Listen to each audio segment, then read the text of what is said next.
to the battles at home. We carry the weight, but we're never alone. You fought for the flag, now fight to be heard. Your truth is a flame, we're lighting the world. Step on the spear of veterans, Roundtable, where the brave take a stand. A round table forged by a brotherhood's hand. From the front lines to freedom we speak without fear. This is our moment. Step on the spear of veterans, Roundtable. Roundtable. Talk through the pain, the laughs and the scars. From VA lines to chasing the stars.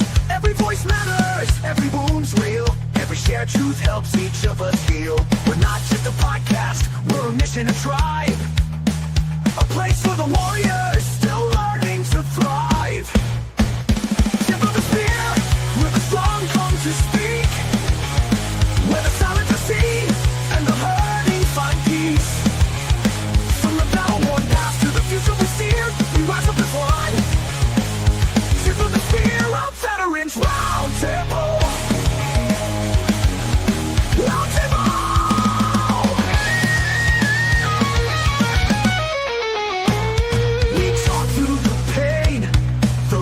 And the scars, from VA lines to chasing the stars. Every voice matters, every wound's real. Every shared truth helps each of us heal. We're not just a podcast, we're a mission, a tribe. A place for the warriors, still learning to thrive. Tip of the spear, where the strong come to speak. Where the silent to see, and the hurting find peace. From the battle-worn past to the future we steer, we rise up as one. Tip of the spear, of veterans, Roundtable. So here's to the ones who still carry the fight. In the dark of the day or the silence of night. We pull up a chair, you're welcome right here. Your story is power, your voice crystal clear. Tip of the spear, where the mission lives on. In the stories we tell and the bonds that are strong. For every lost soul and every brave peer, we echo their names. Tip of the spear, of veterans, Roundtable. This is your veterans Roundtable. Your voice, your fight. Welcome to Tip of the Spear. Welcome everybody to Tip of the Spear November edition. How is everybody doing? Matt, how are you, sir? I'm doing marvelous. How about yourself? Man, I'm not doing too bad. I'm not doing too bad. We got a new member joining tonight. We will have other people joining. Some people are running behind at the present moment in time, but they will be here eventually. That's the good thing about Tip of the Spear. I do want to welcome Kevin from the One Moment podcast. Welcome to the Tip of the Spear. How are you doing, sir? He's muted. Can you hear me? He might have to leave and come back in. So that's with the phone. With the phone, yeah. Well, Spitfire and lead. Yeah, he'll probably have to leave and come back in because he's Put muted. it in a private chat. Can you hear us, Kevin? Can you hear us? All right. I think I got it figured out. All right. Can you hear us now? Yep. I had to turn my phone around. 100%. Well, welcome back. Do me a favor and introduce yourself to the people that don't know who you are. Doing? We are doing wonderful. How are you? Might be lagging a little bit. Yeah, I think he's got a couple minute delay. Or a couple second. Maybe. He's definitely lagging. Let's try it like this too. Hey, Kevin, what if you dropped out, redid it, and came back? Yeah, I think that's what happened. So how can y'all hear me now? Is there still a delay? No delay now. Unless there's a delay in him hearing us. Is there a delay? There's no delay unless you can't hear us. You said yeah? A little bit, yeah. A little bit. Un poquito.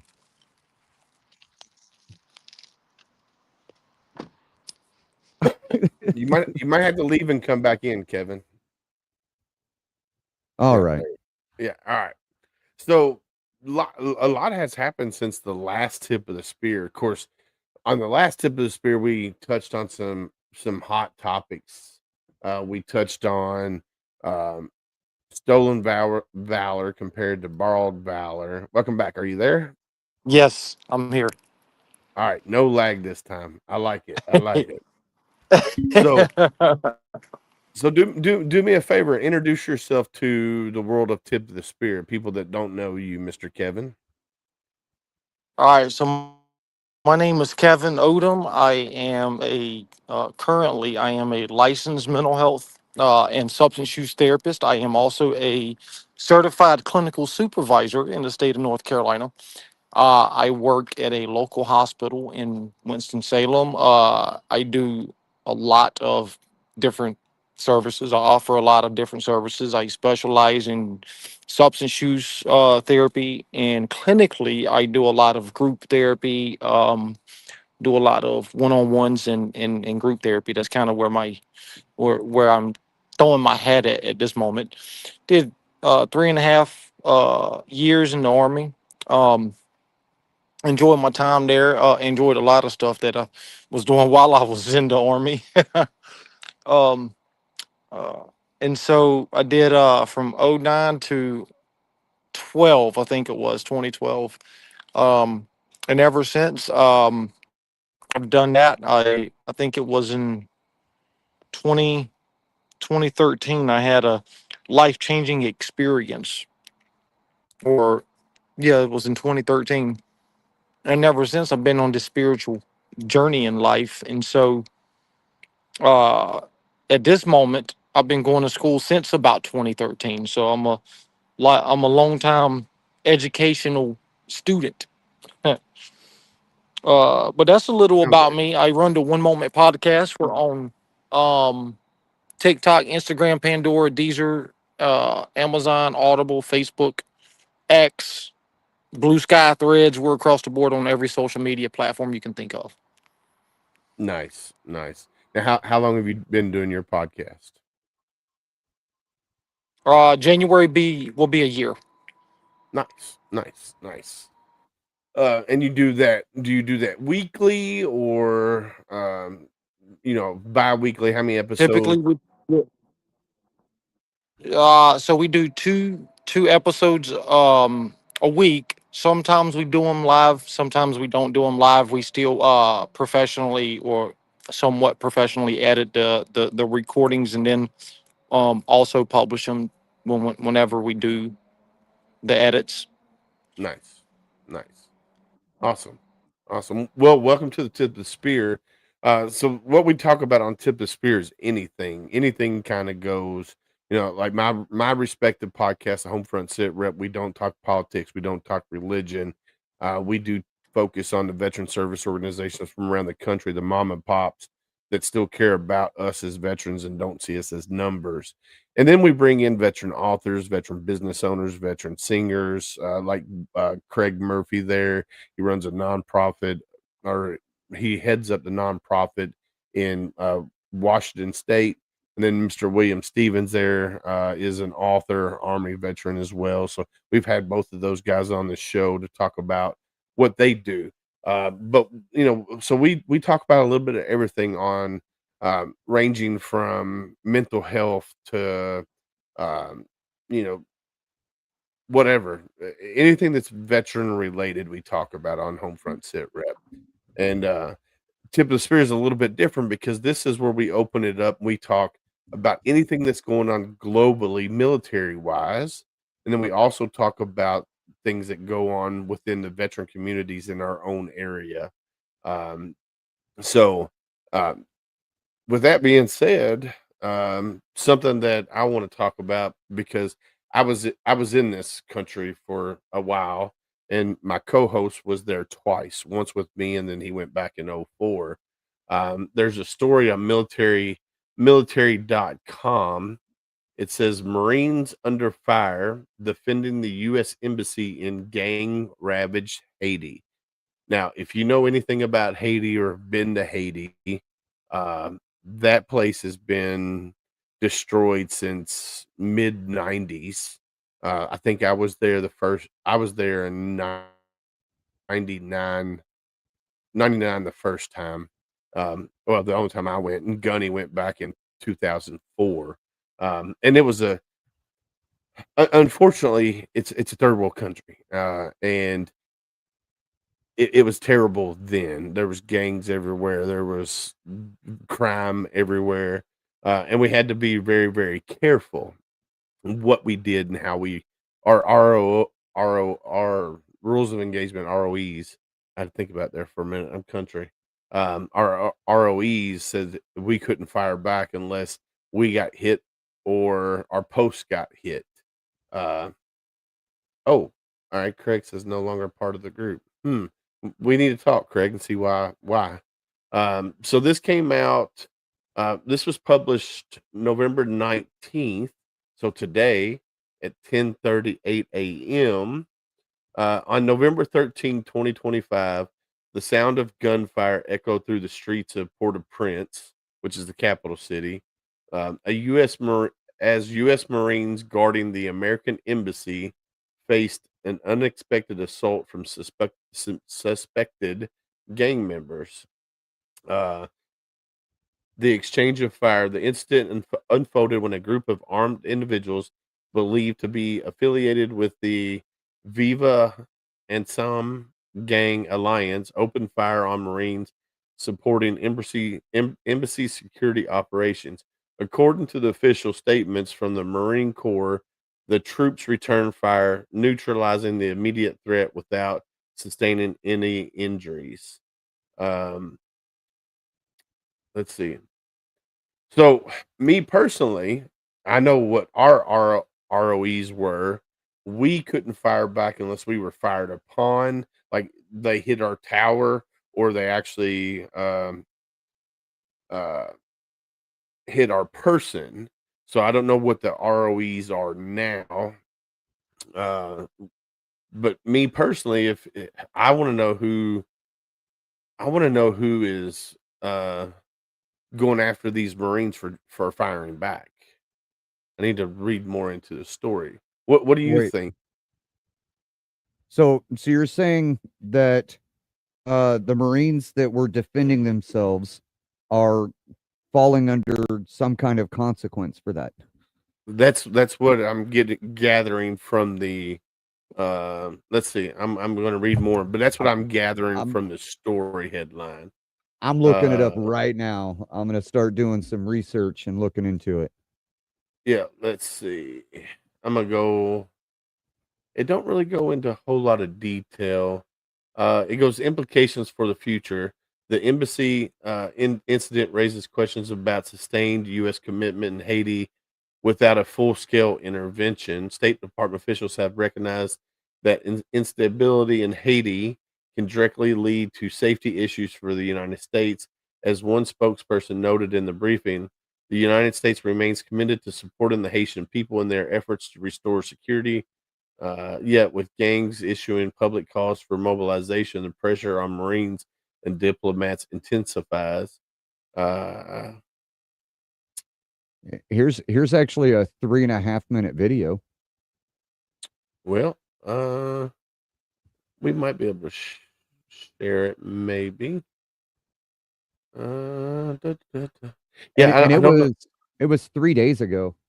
Yeah, on the 13th. Mm-hmm. Yeah. So yeah, I need to do more. Need to look more into that.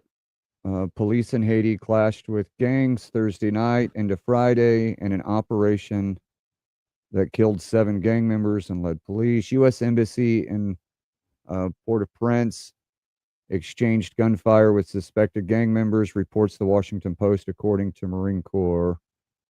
That's just the videos. So suspected gang members exchange fire with. This is Marine Corps Times. Okay. A group of suspected Haitian gang members fired this week on American forces protecting the U.S. Embassy in Port-au-Prince.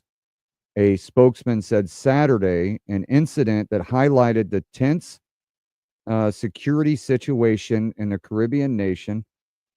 Captain Stephen J. Keenan, a spokesman for the U.S. Marines, wrote an email that the shooting, which came to light this weekend, happened Thursday, adding that the Marines returned fire. No Marines were hurt in the attack. Haitian police were not immediately available to comment on the exchange on fire. Gangs control 90% of Haitian's capital, where they extort businesses and fight for territory using heavy weaponry. The United States continues to operate an embassy in Haiti, but in recent years, the State Department has issued numerous warnings telling Americans not to travel there due to the risk of kidnappings, crimes, terrorist activity, and civil unrest. According to the United Nations, gang violence has displaced more than 1.3 million Haitians from Yeah. their homes in recent years. Security in the nation of nearly 12 million people has deteriorated rapidly since 2021 when President, I can't say that dude's name, was assassinated in his home by mercenaries. It really just goes on to talk more about them. Gang suppressed forces of about 5,500 troops that will be deployed to Haiti to fight the nation's heavily armed criminal groups. So I don't know why they're getting, because the UN is getting involved.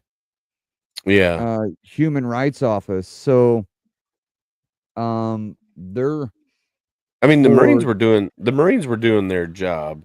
So if I wonder who is, because it don't really say who's coming after them. And Travis, you might have heard this story, but the headline on military.com says Marines under fire defending the U.S. Embassy in gang ravaged Haiti.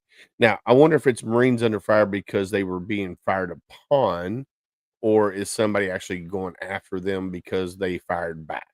I don't know. Have you heard that story, Travis?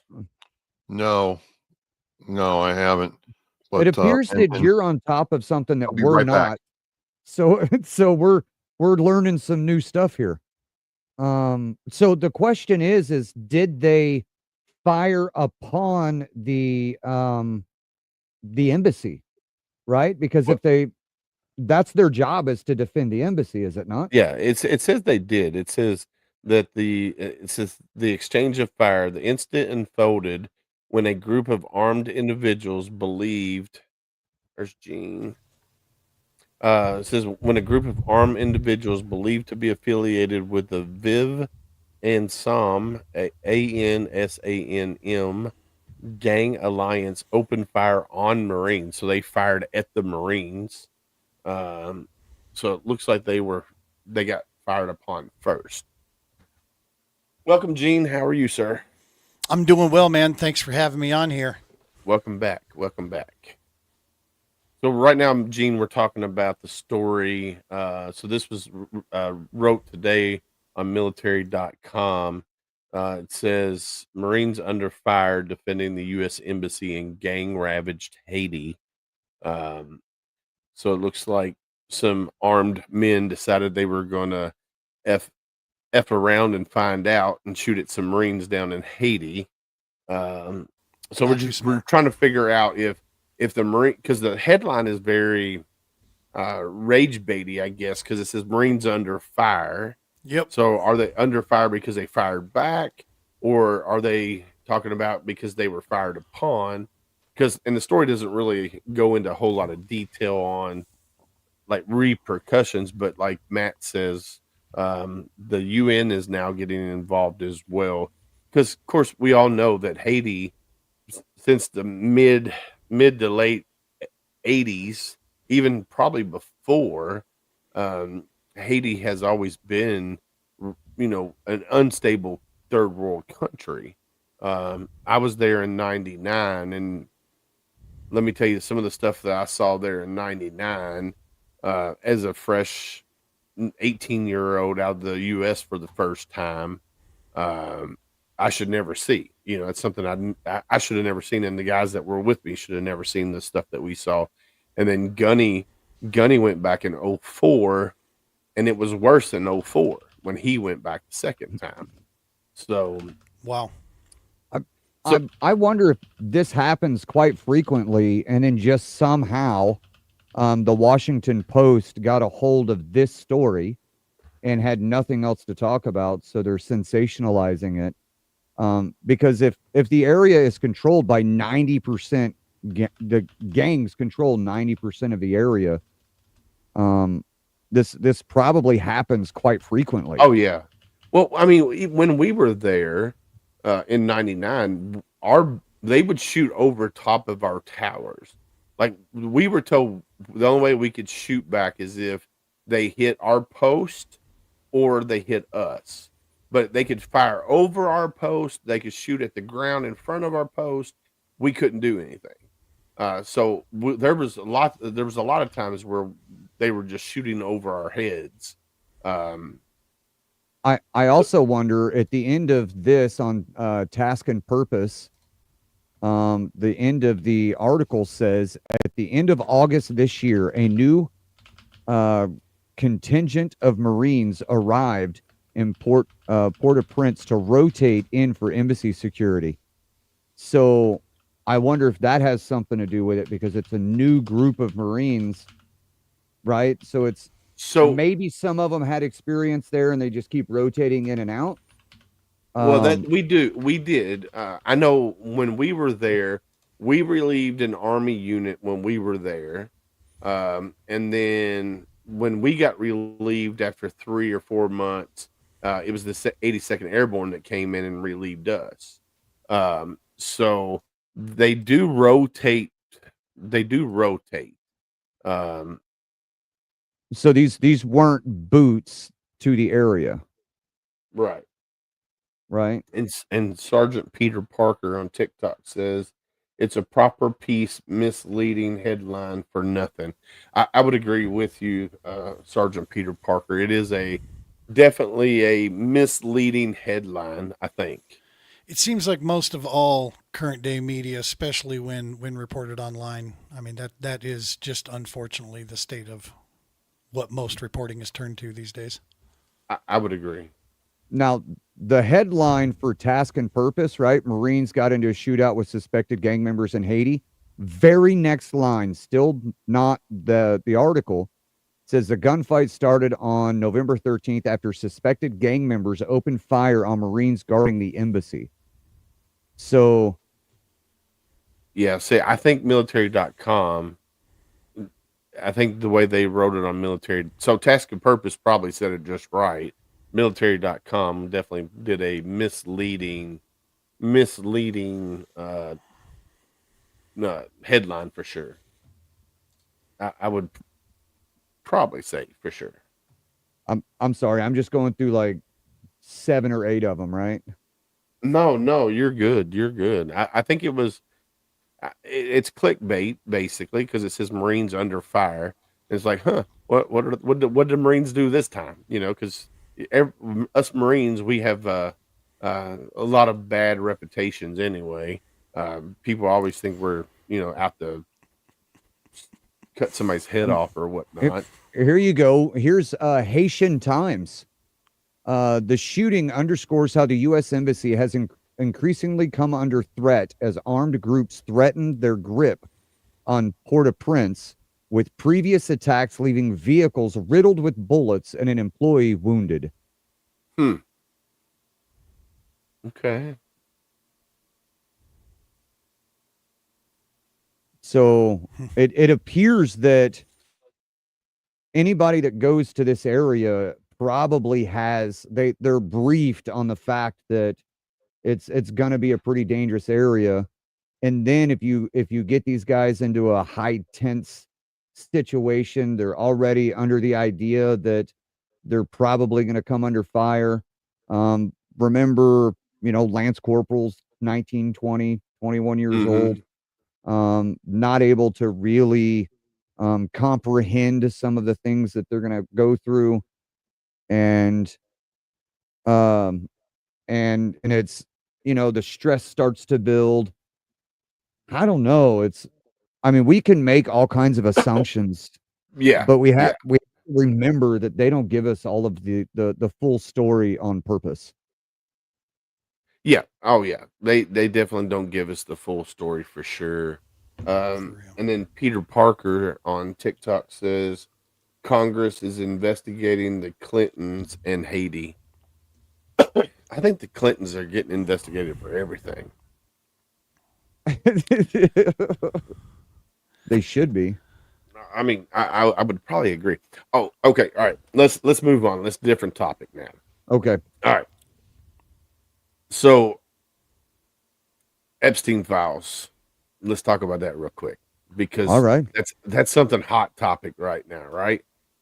I forget who posted something, but they're like, oh, well, they're going to release the Epstein files, but now people are going to say, well, there's names scrubbed off the list, which we already knew that was going to happen. I mean, shit gets redacted, especially if you were in the military. Shit gets redacted, but who knows who knows what names were originally on the list and what names weren't on the list. Right. And what's the point in putting out a document that is going to be redacted? Like, why are we going through and wasting taxpayers' dollars to say, I'm going to release this file, but everything's going to be redacted? Gene, you want to take that? You're shaking your head. I'll tell you why, because I've said this before. I'm going to keep saying it again. If people out there in the world, if we as the people, if we keep thinking this is a left and right issue, we're not looking far enough. I agree. Right? It's a us, and then there's them. That's the issue that has taken place. And so whatever they release, it's going to be hogwash. It's going to be whatever. And to me, it's follow the shiny ball. Meanwhile, we're over here and we're going to do what we need to keep doing. And not for nothing, this isn't saying something in support of or against, but there has never been an administration that is as good as this one at sending the media down rabbit holes. They purposely know how to do it.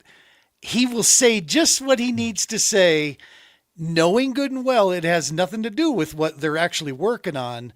And so the way they've been working with this, I don't know, dude. There's the Epstein this, Epstein that. I think the truth, whatever it was, I think we were all supposed to hear accountability and see some perp walks.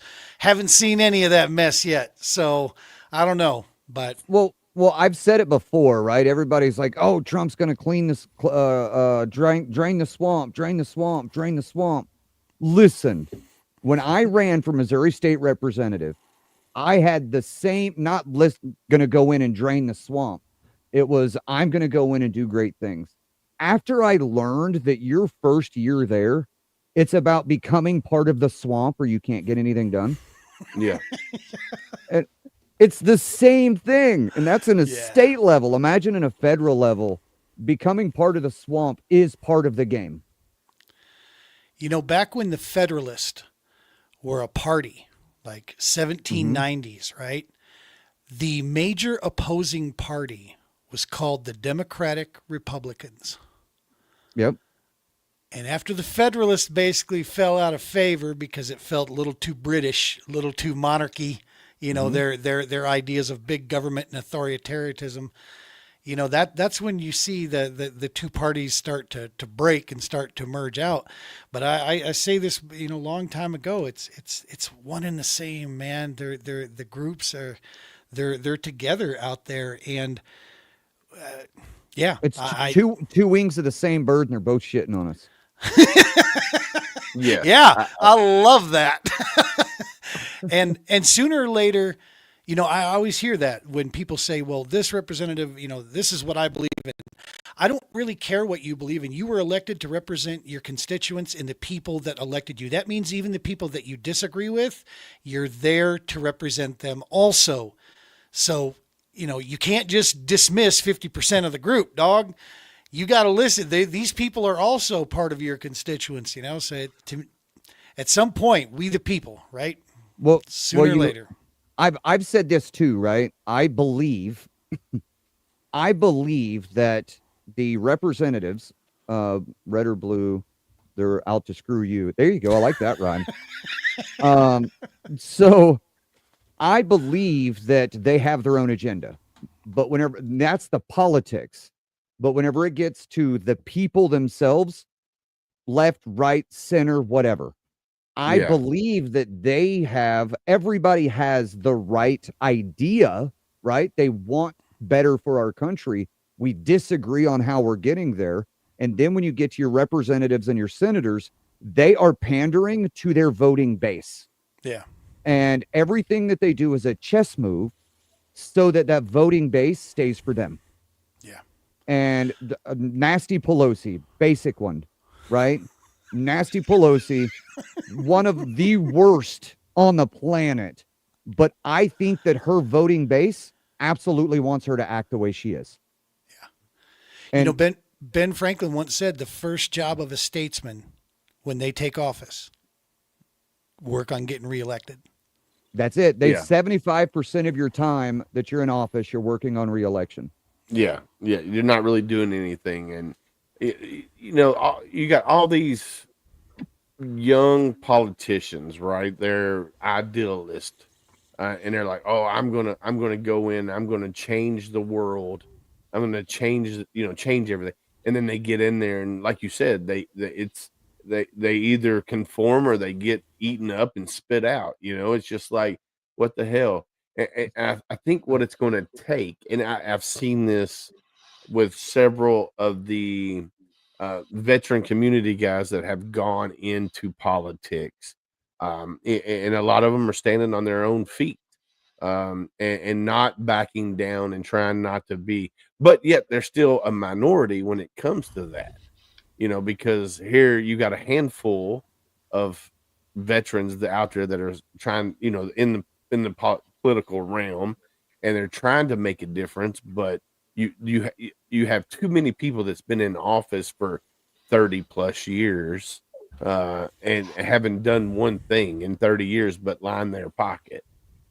So, Willis, here's something that I learned when I was talking to people to try and get endorsements, right? Not sponsorship, not money, but these organizations that say we agree with your stance. And they stamp you, bang, I support this person, I endorse them.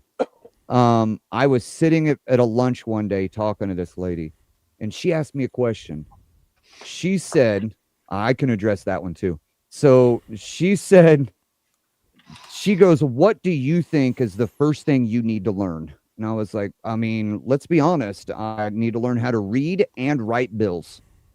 If I don't know how to do those things, what is my purpose there? She goes, you don't need to learn how to read and write bills. I was like, why not? She Got said, what interns you to it for do, you. no, lawyers.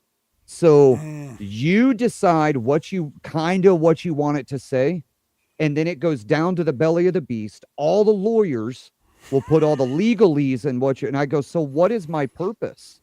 So your purpose is to go around to all representatives and all senators, press flesh, and try and convince them to sign and agree to your bill. And I was like, wait a second. So from the get-go, my whole plan is to become corrupt. And she goes, yeah, pretty much. And I was like, I'm glad I lost. After I learned that, I was like, I'm glad I lost. Because that means that me, one person out of 245 in the House and the Senate, I would have had no chance of changing anything without becoming corrupt. Jesus. So our system is absolutely screwed. I wanted to say the F word so bad. Absolutely screwed. And now whenever it comes to term limits, who actually determines those laws for term limits? It's our House and Senate. So our House and Senate is going to write the laws to determine that they can no longer line their pockets with the money that they're taking from us or the insider trading. They will never write a law to go against themselves. They have to. It's legislators legislating against themselves, and it's never going to happen. Yeah, it comes up every few years, right? You know, bring it up as a buzzword around election time, whatever. Talk Yeah. about it, rally the base, rattle the sabers a little bit, get the villagers all excited about it, and then let it fade away again back into the into obscurity. Now, Gene, there is something that's happening. I don't know if y'all paid attention to it or if y'all have heard of it. It's called Convention of States, which in our Constitution we have the ratification process to get an amendment to our Constitution or our Bill of Rights. Right after the line where it says this is the ratification process, you can also do a Convention of States, which is the ratification process backwards. So you go to all of the states and you have to get 38 of the 50 states to sign on and say, I agree with what you're trying to do. Then you send representatives from them to the House and Senate to say, all of the states are saying this has to happen. So you can force the federal courts to change laws. So conventionofstates.com is something that is happening right now. There's a convention of states happening. It's been going on for 12 years. They Wow. go to our state, my state, Missouri. It has already passed House and Senate for convention of states to happen. It's in some states in legislation. It's passed the House, not the Senate. It hasn't passed House or Senate. But they're working to get these states to agree to it. But my fear is the people that are pushing this, as much as I don't trust politicians, I don't trust people that are politicking to change politicians, right? Like, what is their purpose? What are they Yeah. telling us they want to do? And then what are they actually going to do? Right. I'll tell you right now, anything that Colorado right now pushes out, I'm not going to trust a single bit of it. And that's my state, man. That's where I live. Fact. But no, I don't trust anything we do right now. I don't trust any politician. I don't care. They could be my best friend, and they could join the political party. I won't trust them. And the reason I say that is because I've seen too many politicians to your face says, "Oh, I support you," but then as soon as you turn your back, they're saying no to that bill or no to this bill or yes to this bill and stabbing you in your back. So me personally, I don't trust any politician out there. I don't care if they're Republican, Democrat, Independent, whatever, because they're all corrupt. I think every one of them are corrupt. They have to be. Yeah. And I was told that, and I'm like, fuck. Oh shit, I did it. Sorry. No, you're good. Well, it's interesting that y'all were saying that because it was about, I don't know, 4 or 5 months ago, something happened up in DC, and it really was disappointing. And, as a therapist, I'm like, our job is supposed to protect the young, the innocent, and all, and so there were some decisions that were made in DC, and I've been listening to everybody, and the last couple of things that like, the last couple of folks have said is they don't trust politicians, regardless of party line here, and that literally some of those decisions were just distasteful to me. It was disgusting and distasteful, and just made me just absolutely exactly what this young man just said. I just don't. There's not a politician in DC or in the state of North Carolina that I even trust anymore. Like when we deny the opportunity to protect our young and innocent, that bothers me. It bothers me to the core. And yeah, I mean that's kind of where my thought process is. And so, but anyways, I'm gonna be quiet. I've been listening. So, thank y'all for letting me chime in. No, you're good, man. That's what this is about, to have that healthy discussion.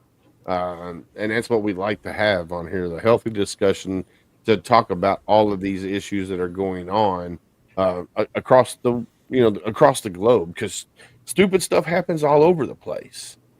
So, Travis, how are you? Doing all right, man. I'm hoping to see you next month.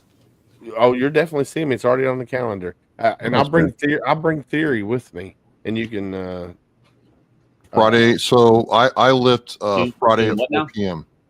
In December, Travis is coming to Louisville. So dope. we're gonna go meet him in person up there at the event that he's at. Hell yeah, I'm down. So What What were do you- we talking about? I'm sorry I came in a little late, guys. I was handling some household chores. No, you're good. So first thing we were talking about was the Marines in Haiti that recently on the 13th was attacked at the embassy. They, of course, the Marines fired back and squashed it. But the headline was very misleading. Like it said, Marines under fire. Let me bring it back up here. It says Marines under fire defending the U.S. embassy in gang ravaged Haiti, and it didn't really elaborate a whole lot. Like if they were getting like pushback from U.S. government for firing back, or literally because they were under fire. You know, somebody was shooting at them, and then we got into politics just here recently, talking about you, you know, term limits and all that good jazz. So Epstein. and we talked about Epstein too, because I seen your post earlier. Well, you were one of many that posted about the Epstein files, about names being scrubbed off of it and stuff like that. And I was like, yeah, I commented that on Brian Roof's status, because it's like as soon as I open my TikTok, like the very first thing that pops up is usually Mike Johnson's face, and it's like, you know, talking about, oh, well, I think that, you know, are we gonna redact some of these, you know, names to protect the victims of, you know, the Epstein files? The clause was put in it so that they could. Yeah, I mean, I think that it should be kind of, I don't know, maybe an unpopular opinion, but I think it goes without saying that the victims' identities should be protected. oh yeah, victims for sure. No, not the. We're not talking about the victims.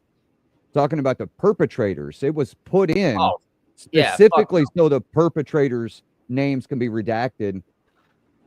No, no, that is not. I guess I misinterpreted that.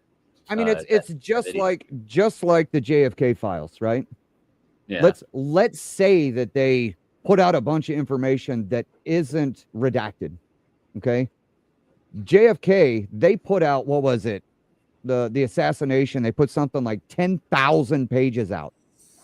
And I read some of it, and it had nothing to do with JFK. It had to do with something going on in an embassy in Germany. Yeah. And they're saying that it all ties together. Well, now it's going to take somebody 5 years to sift through all of it, put this paper here, pull a string across, right? We're going to have to do the same thing with these Epstein files. What they're going to do is they're just going to pump everything out there. The information is going to be so much. Some's going to be redacted. Some isn't. It's going to be so ambiguous that we're not going to be able to say, this is what happened. Yeah. And I'm kind of, you know, maybe like a conspiracy theory that you could consider this, but I have a very strong feeling that it's going to take, like you said, a lot of years to look at that stuff. And it's going to be by the time Trump's out of office, and, you know, then something else is going to pop up where it's like, oh, well, we found out some of these names that have been redacted, and, you know, it's from this party or that party. And, you know, it's going to implicate, you know, so-and-so, and it's going to, right around election time, I'm calling it right now. And it's political bait, man. Yeah, it's all it is. And that's why I said what I said on Brian's post. You know, it's like, I like, as cold as it might be to hear me say, like, I really just don't give a shit anymore. Like, I'm so numb to this whole thing. Like, everybody's been screaming about the Epstein files for fucking years and years and years. And it's like, at this point, what is going to change? Like, I don't like, it's destroyed so much of the American people's trust in the people that are leading us, and the people that are basically running the lives of, you know, 350 million Americans. And, you know, if you can't trust those people, like, no matter what party you're in, people don't trust a politician. It's just kind of, you know, a common phrase. You never trust a politician.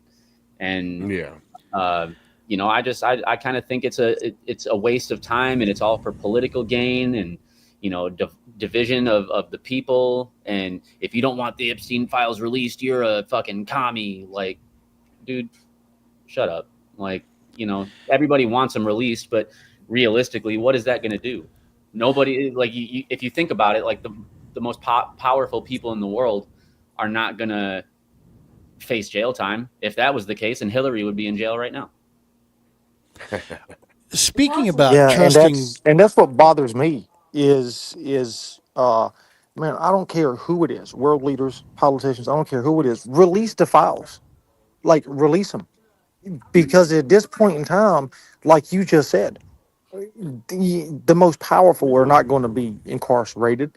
Yeah, I mean, whatever the outcome is, whoever it is, release them. They don't; those people do not need to be protected. Yeah. Our job is, as you were just saying, right, and as I said earlier, is the young and the innocent are the victims of, and I'm right there, and that's what makes me mad. That's what, you know, makes my blood boil. Yeah, And and until like they're what released, Craig Murphy's saying right there, like he just left a comment. I read your comment, Craig. It says, "What if it was your daughter, niece, or female relative?" Like, obviously, you know, regardless of whether I'm related to these victims or not, because I mean, clearly I'm not, but you know, whether I was or not, I want justice, right? Like everybody wants justice. We want the perpetrators to be brought to justice. We want people to go to jail and receive the repercussions of these actions. Like we want that. If you're sick, if you don't, but like I don't know. I think it's all this constant roundabout, you know, where it's got to be made so complicated, and you got to go through all these channels, and because they're politicians and they have money and power, and you know, there's all these complications, and it's like it doesn't necessarily affect 90% of the American people's lives. It's just force fed to us through media so much that it's like we have to care about it. Otherwise, you're a, you know, Yes. pedo, Yeah. and you're this, you're that. Like, dude, yeah, I want him to come out, dude, but like, I just live here. Like, you know, I'm just trying to live my life and do what I got to do. Diddy knows the names. Willis, I got a question here maybe for you and for the round table here. Speaking on the politician tip, something that's been going on, and I have my personal opinions, which is pretty strong about it, but the flag's been at half staff for former Vice President Dick Cheney's death. His funeral's tomorrow. I, as a civilian and as a citizen of the United States that lived through the reign of Dr. Evil, could not believe the amount of attempts at going way beyond what I feel was someone's pay grade. And I don't mean to speak ill of those who have passed. I'm sorry for he and his family.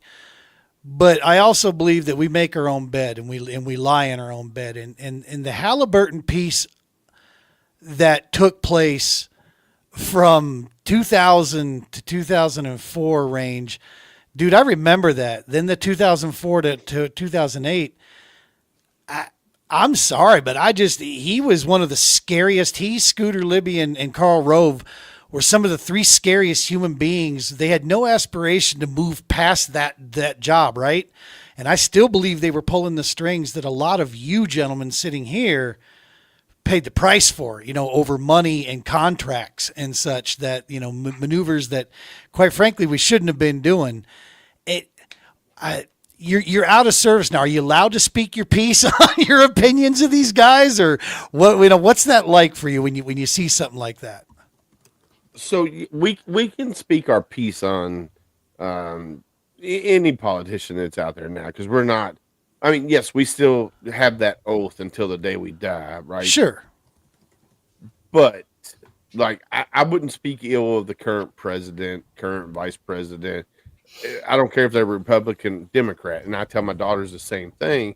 Look, they're right now, they are the commander in chiefs. You know, president, vice president, they're in charge. They're running the country right now. So don't speak ill of those guys. But former presidents, former vice presidents, former whatever, yeah, we can definitely talk about them. I, man, I never really paid attention to politics back then, with like when Dick Cheney was in office and um, George W. and all of those guys were in office. I didn't really pay attention to politics back then. When I was in the Marine Corps, it was balls to the wall, Marine Corps, do what I'm told. I didn't really pay attention, right? When I got out in 2001 and then 9/11 happened and I got recalled back in, I still didn't really pay attention to what was going on. I did for the simple fact that, our country was attacked. I was like, all right, we're going to war. Let's go. Because that's, when you sign up and join the Marine Corps and become a Marine, because you can join all the branches, but you become a Marine. That's one of the things that you always hope in the back of your mind. Yes, let's go kill some, let's go throw some lead down range and take care of what we need to take care of, right? So that's all I focused on. Like, my training was my training. I wanted to be the best at what I did. But going, Marie joined. Welcome. Welcome, Marie. Hey guys, I know you're getting ready to close up. I just wanted to stop in and pop up and say hi. We got about, we got whatever, because this is tip of the spear. Where'd she go? Oh, there she is. This is tip of the spear. We ain't got no time limit on tip of the spear. We can go about an hour and a half, probably, maybe, until the wife starts. Awesome. Yeah, It's good to see you guys. Yelling at me. So yeah, we can talk about any of the former presidents, former whatever. Travis, what would you say about Dick Cheney and all of those guys back then? So, I mean, I don't know about anybody else, but I served during the Clinton years, which was embarrassing to say the least. And I remember the same thing that, our platoon, our battery gunny told us one day, because some of the guys were talking about, hey, here we're out there in the desert, baking to death, literally. And there he is in the White House doing what he's doing, and his, spouse isn't much better. And he's like, at all times, you're salute the rank, but not the person. You salute the rank. So, and we're supposed to, as active duty military, stay apolitical. We are the extension of the will of the United States people, and to execute that will against our enemies, foreign and domestic, right? But, as a veteran, I think this is where we as veterans need to figure out what we want to do and start uniting under a common banner. So regardless of who's in office, our lives, our blood is spent wisely instead of just for political gain or for saber rattling or because somebody else who's never served before or who has served is trying to make a point, right? So I think we are the conscience of the military as veterans to ensure that those who are serving now have the support they need while they're in, get the benefits they need and the support they need when they're out. And if we don't like somebody, we band together and tell somebody, hey, if you vote against, this bill that's going to do this, we will vote you out. And the thing is, I think a lot of politicians understand this. Yes, we're a small part of the overall voting population, but they know that a lot of us are disjointed, disbanded, uninterested, don't really care about, casting a vote or being involved in the political process. And if they can keep that going, they know that they don't have anything to fear from us. They can do whatever they want. The VFW might, testify in Congress, but by and large, we want to take your benefits away. We're going to. No problem. And I think what's starting to happen with things like this tip of the spear and other things that we all do in our own lane is we're starting to come together.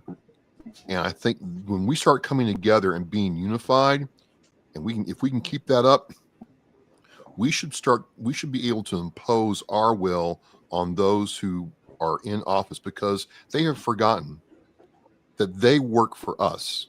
They've also forgotten that if you mess with one of us, you mess with all of us.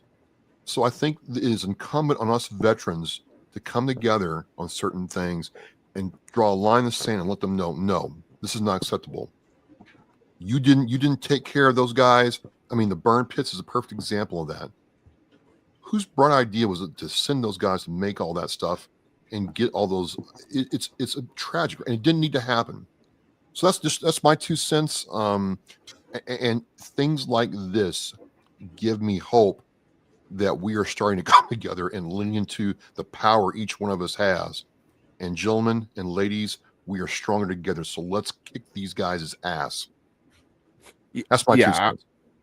I would agree with you 100%. I think we need to band together as veterans.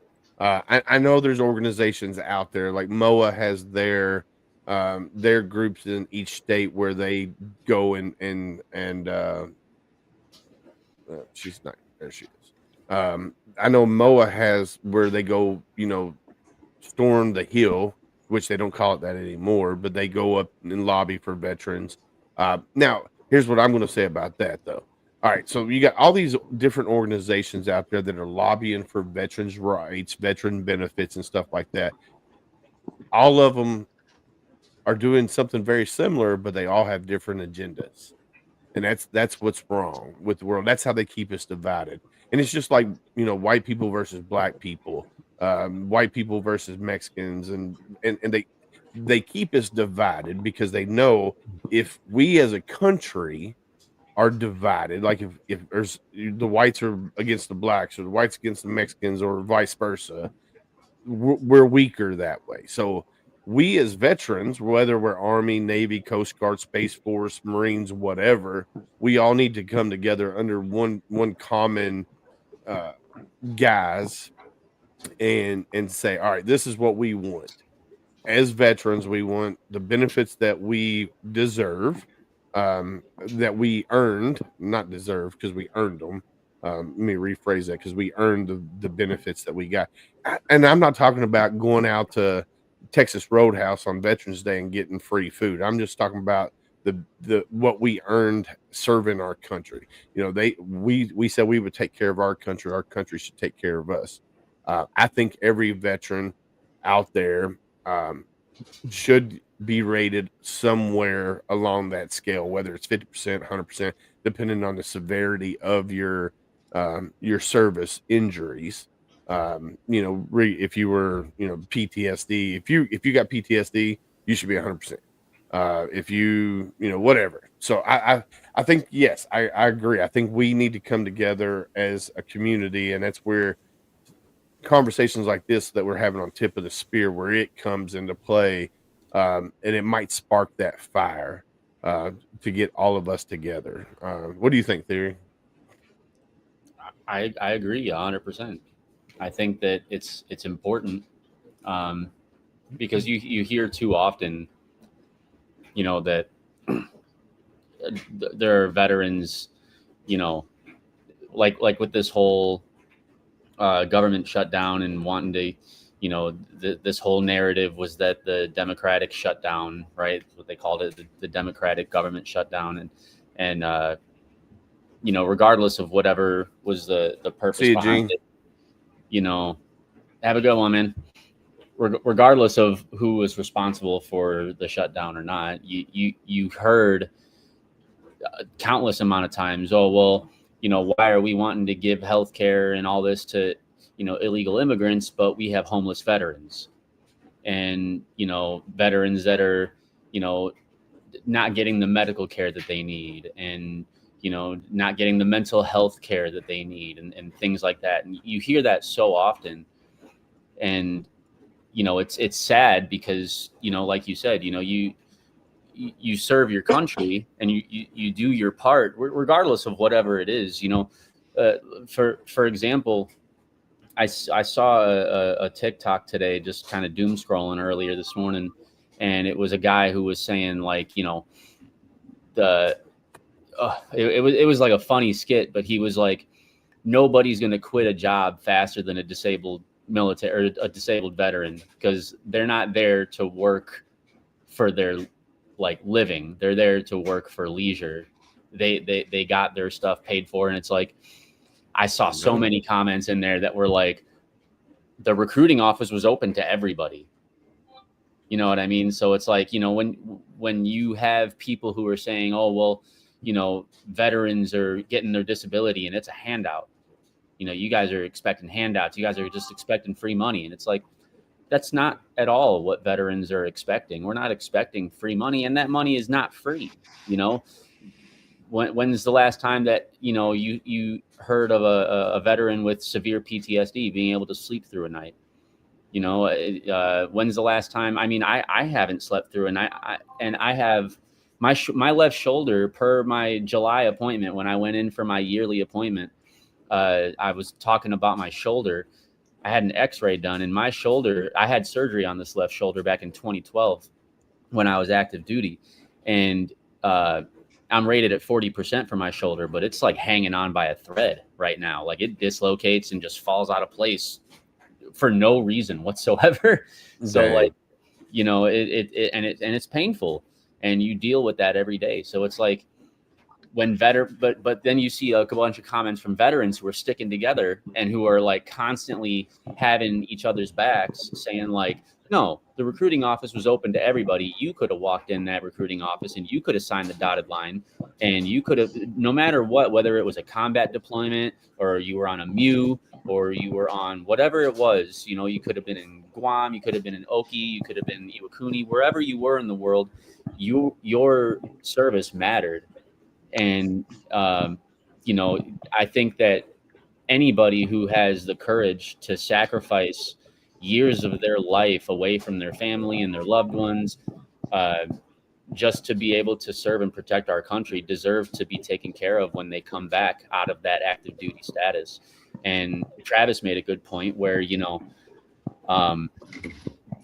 for veterans, it's important for our community, for those of us who have already served, to be able to take the steps necessary to take care of the active duty veteran or the active duty military for while they're in, and have the proper training and the proper care and attention for when they get out and transition out back into civilian life, because that's also something that's lacking.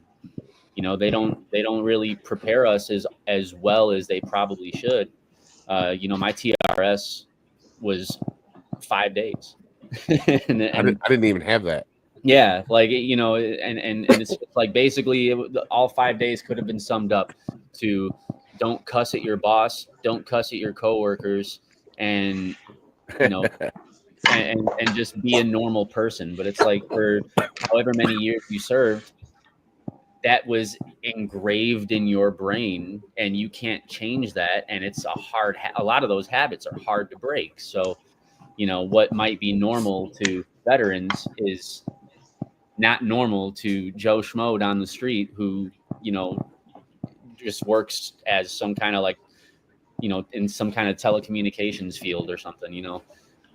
So I think it's important for all the veterans to stand together and to back each other up, and to make sure that we're not necessarily getting overrun by these politicians who have, you know, whether a political or a financial agenda that can ultimately cost us some of these benefits and some of these, you know, things that we've earned through our service.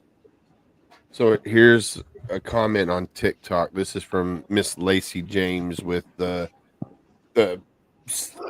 Peterson 601 Homestead.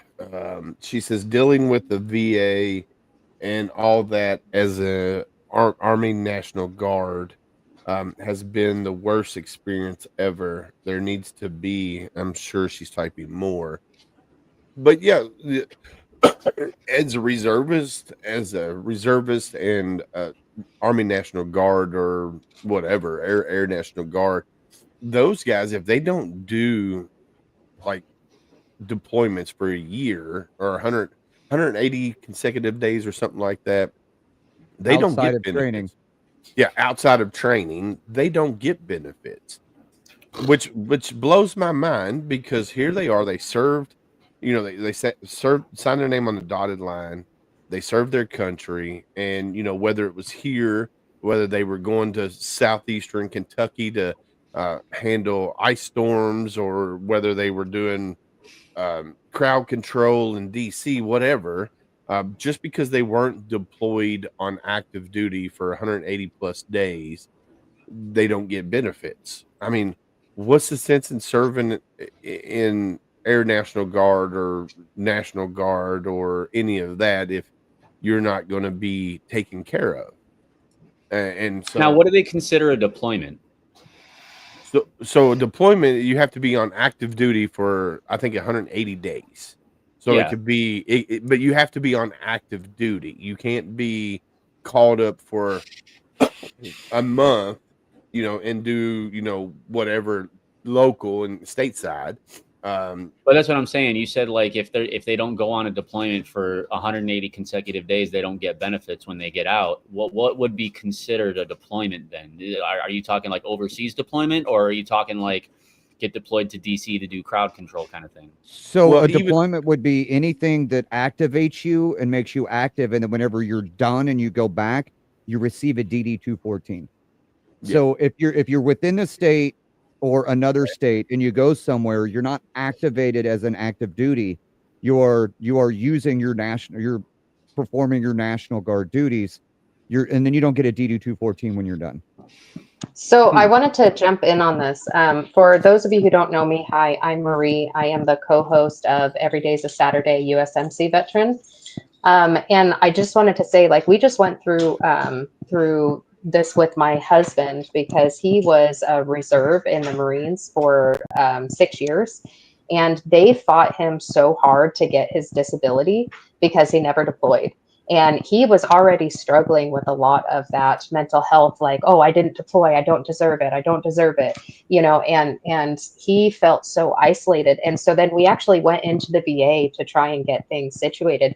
And somebody told him to his face, you are not an actual veteran. And he almost was killed by a tank. He saw somebody get ran over by a tank. He saw suicide. He dealt with toxic exposure, like a fuel line busted and atomized in his face. Like, he went through more than what I did when I was deployed for a year on active duty. And so we were so disheartened and heartbroken just to have people like that were saying that stuff. But we finally were able to get his disability. But the issue is as a Marine, especially in the reserves, he never went to get health care. And so he pushed it back and pushed it back until he got so bad that, it was like life or death situation, needing to get help, physically and emotionally. And so it's really sad that people like that are getting pushed back so hard, and then there's a lot of people in the veteran community, and it pisses me off so bad when they're like, oh, your service doesn't count. I actually had somebody who I was just on Willis's show a few weeks ago, and I was sharing some of my experience of what I did in Iraq. And it wasn't good stuff because I was stuck in addiction, and I was sharing about that stuff, and I got slut shamed. And somebody was telling me that my service did not matter, because of the way that I was acting. I was like, listen, dude, I did my job. My extracurriculars were not good, but this is why I'm sharing, because I was lost in addiction. And so it's so heartbreaking. And this was another veteran who is retired and who wanted to tell me that my service was not good enough because of what I did. And it breaks my heart that that's happening. You've got the VA that's doing that, and you've got other veterans that are doing that. So sorry, I wanted to jump in just because this is something that's really close to heart right now. Yeah. No, and that's kind of like what I was meaning too, and I'm sorry that you went through that. That's really unfortunate. Thank you.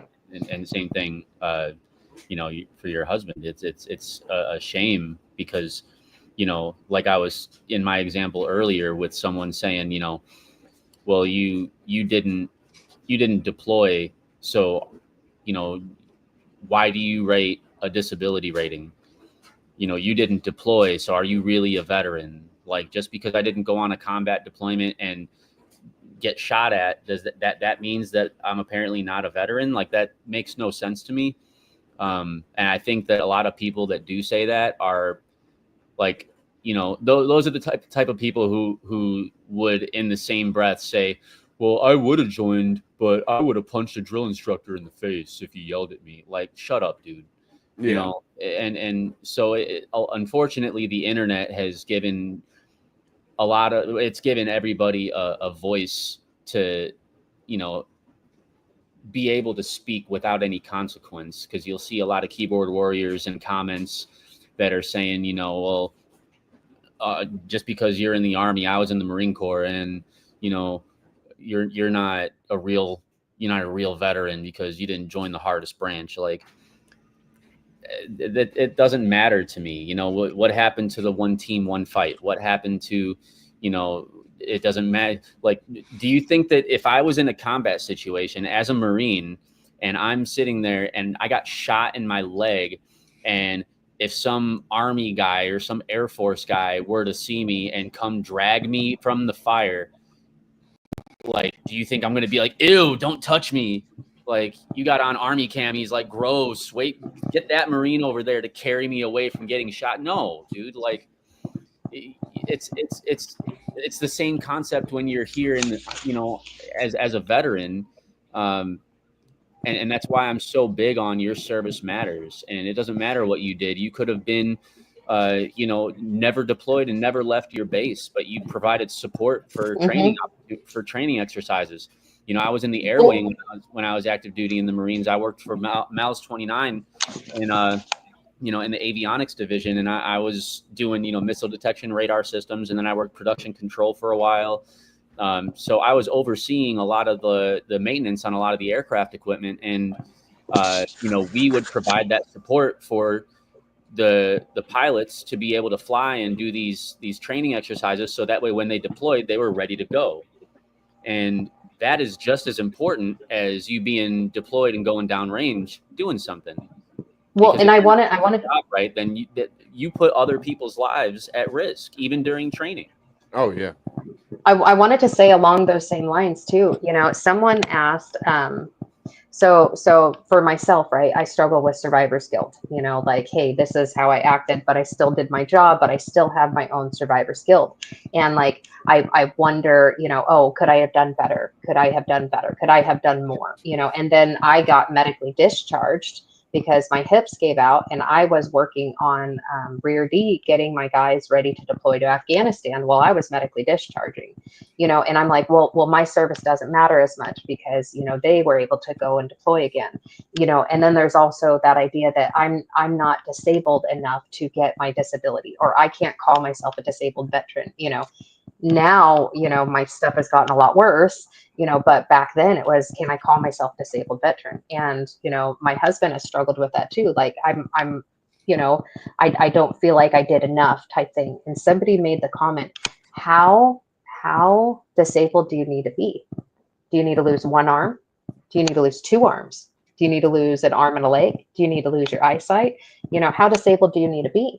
You know, how much in the fire does it count before you say that you were in a house fire? You know, like, Yeah. like, okay, just the kitchen sink, but that's still a house fire. Mhm. You know, like it's still dangerous. It's still not a good thing. So anyways, that concept of, you know, why do we get to establish when enough is enough? No, the fact of the matter is you sign that line, you put your stuff in there. And if you got injured, you got injured. You know, and if you were in the military, you were in the military. And so when people even say, you know, active versus reserves, no, if you were in those reserves and you got out honorably, you did your job. Yeah. You know? Yeah. So that's the thing, is letting go of that guilt and letting go of that shame and the comparisons.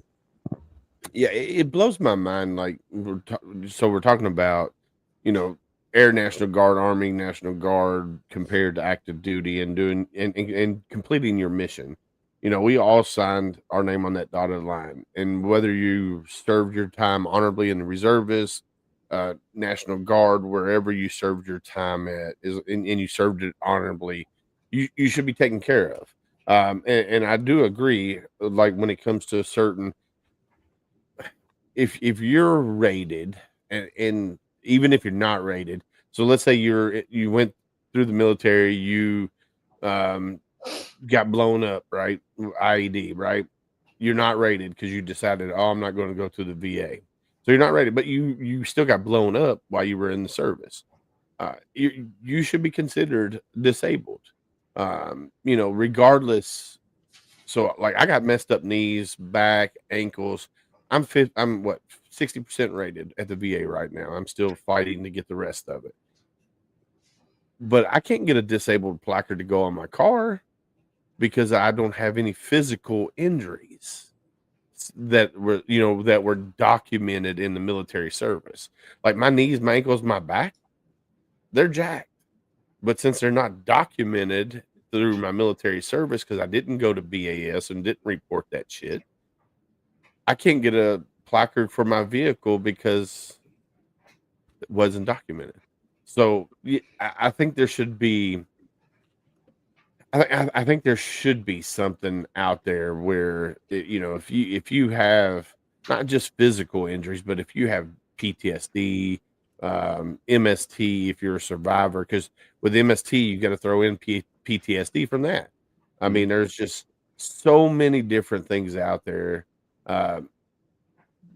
Sometimes, what's up, Chris Elder? How are you, sir? With Milda Vets podcast. Well, because a lot of the injuries, some of them are visible and some of them are not. Many injuries are not visible. And that's, I think, what people fail to realize is like, kind of what I was reading through the comments, and, 1821 Productions, Voice of the Voiceless, had mentioned you can get PTSD from firing a weapon in basic training. For somebody who's never fired a rifle before, it's not Call of Duty. And when you get behind a real rifle and you're aiming down the sights with a real loaded weapon that can, obviously, you never would, but like if you were to aim it at somebody on the firing line, you could easily end somebody's life. And having that kind of control, for somebody who's never fired a weapon before, it can be traumatic. It can be something that's a culture shock, right? And everybody's different. So you never really know how somebody is going to take that. It might really hit home when you hit the rifle range at, on week 5 or 6 in Marine Corps basic training, when you're at Pendleton or wherever on, Paris Island, and you're firing your weapon for the first time. It might really hit home that, oh my God, like I just signed up to basically potentially have to take somebody's life if my country needs me to. Yeah. Well, the reality is everybody experiences trauma, but PTSD it's basically like an allergy, right? It's an abnormal response to trauma. Yeah. Some people can go through trauma and be totally fine. They're like, yeah, it happened. I can get over it. I can let it go and I can move forward, and they don't have triggers. All PTSD is that abnormal reaction to trauma. So it doesn't matter what that trauma is. And trauma is usually when you are feeling unsafe. So you had an abnormal reaction, whether it was childhood, military, sexual, doesn't matter what it is. If you had that abnormal reaction where something else triggers you back into that, that's the PTSD. So it can be something really simple. My friend, a friend of mine that I met a while back, her PTSD stemmed from when she was a child. Her mom said she would be home at a certain time, and she was a few hours late. But for some reason, her brain could not get over, my mom's not here, I'm not safe. My mom's not here, I'm not safe. And that was where hers triggered from, hers stemmed from. So yeah, PTSD, it's not a shameful thing. And like what Willis was saying, I think it would be awesome if they had like a specialty disability plate that said, PTSD or TBI or MST something, or like some sort of something that people would realize, like, hey, we might not need the handicap space, but we need you to leave us alone. We need the shortest distance between the store and here so that we can get in and get out as fast as possible. I think that would be something worth getting or creating at some point. Mm-hmm.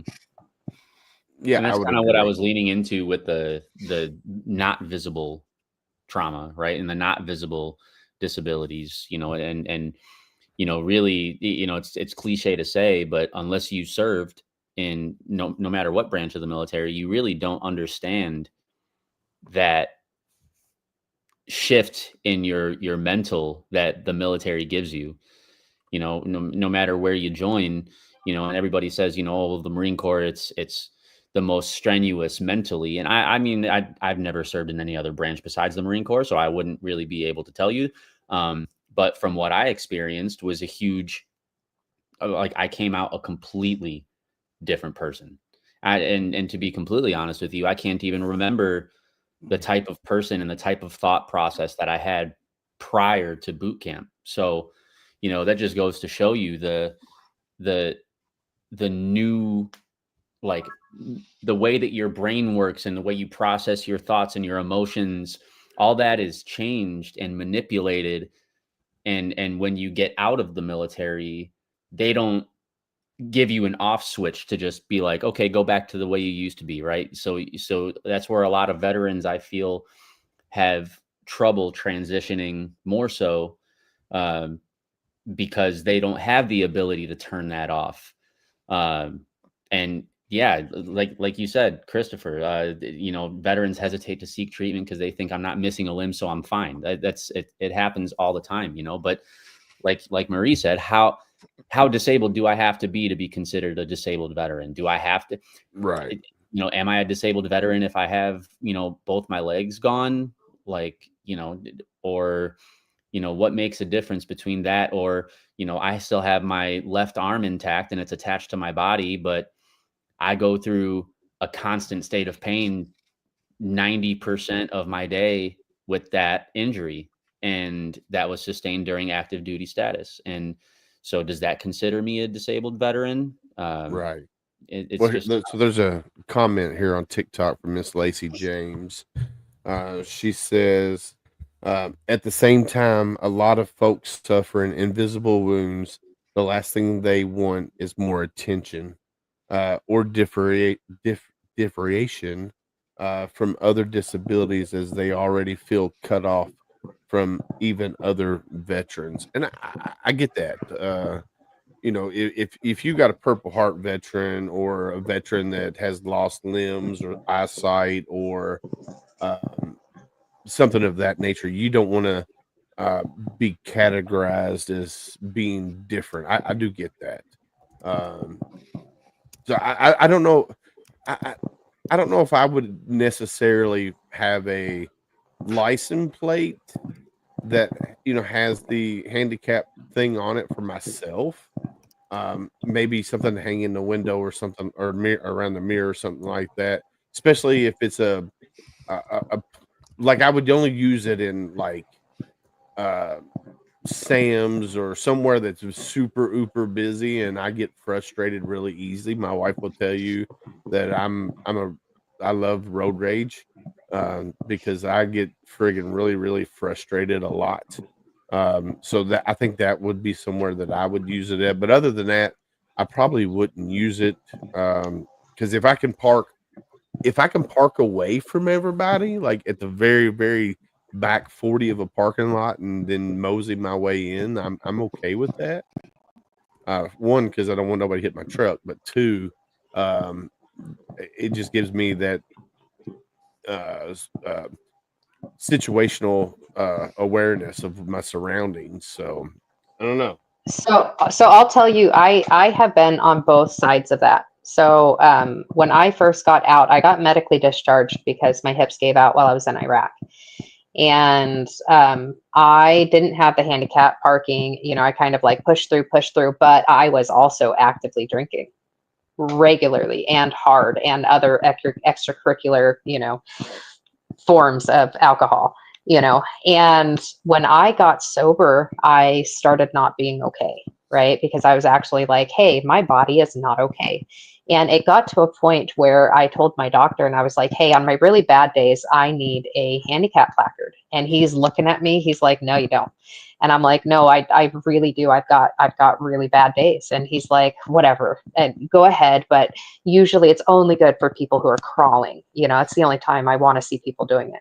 So he went ahead and put me in for an MRI, and he called me the day I got my MRI. Normally you wait 2 weeks for results. He called me the day I got my MRI, and he's like, I am so sorry. You need hip replacements. I don't know how you're walking the way that you're doing. So I ended up getting my hip replacements. And after my hip replacements, they found other issues going on. And so now I wear braces on my knees on a regular basis. I got diagnosed with a genetic condition that the military made worse called Ehlers-Danlos syndrome. And now I have to wear braces on my knees on a regular. And it's so different the way that people perceive me, because before it was like my disability didn't matter. I would use the handicap placard, and I got a handicap plate, and it's mostly for other vets to know that I'm there. But I have the placard is for me, but the disabled veteran um, license plate, that's for like other vets to know, that I'm there. But when I was using the placard without my braces, everyone looked at me like I was a piece of crap. They looked at me like I was faking it. They looked at me like I didn't need it. And then when I got the braces, everyone's like, "Oh, I'm so sorry. Are you okay? What can I do for you? Let me hold the door for you." And everyone treats me, with like kid gloves Differently. sometimes. Mhm. Yeah. And so it's so interesting that being a disabled, someone with disability, right? There's such a stigma if it's not seen. And so it's been interesting to be on both sides. Even when it is seen, like I had an issue when I was still active duty, and I went home on convalescent leave because I had a month of convalescent leave after my shoulder surgery. And I decided I had to stay in Jacksonville for a week after surgery because I had to do a follow-up with the surgeon, make sure I was healing all right, get my staples out of my shoulder, all that stuff. And then I got to go home. I took 20 days of leave to go fly back to Chicago and spend some time with my family. And I was at the airport, and my shoulder was in a sling, like my arm was in a sling. And I was waiting for my sea bag after I landed in the O'Hare airport, and I shit you not, some random guy came up to me and said, number one, he called me a baby killer. Never even met me before. And I was like, that doesn't even make any sense. I don't know, like, what are you even talking about, dude? And then he said, you don't deserve anything he said, you deserve everything that you've got right now. You don't need any help. That sling is for pity or something along those. I can't remember exactly what the guy said, but he was just rambling off. And I'm not gonna like fight this guy because I don't want to also get called back to my command. When I'm trying to stay home on leave and enjoy time with my family.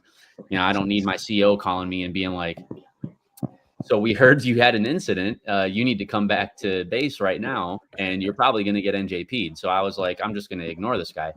And somebody actually had come from behind where we were at and was like, "Hey man, back up." And he backed the guy up. This guy wasn't a veteran either.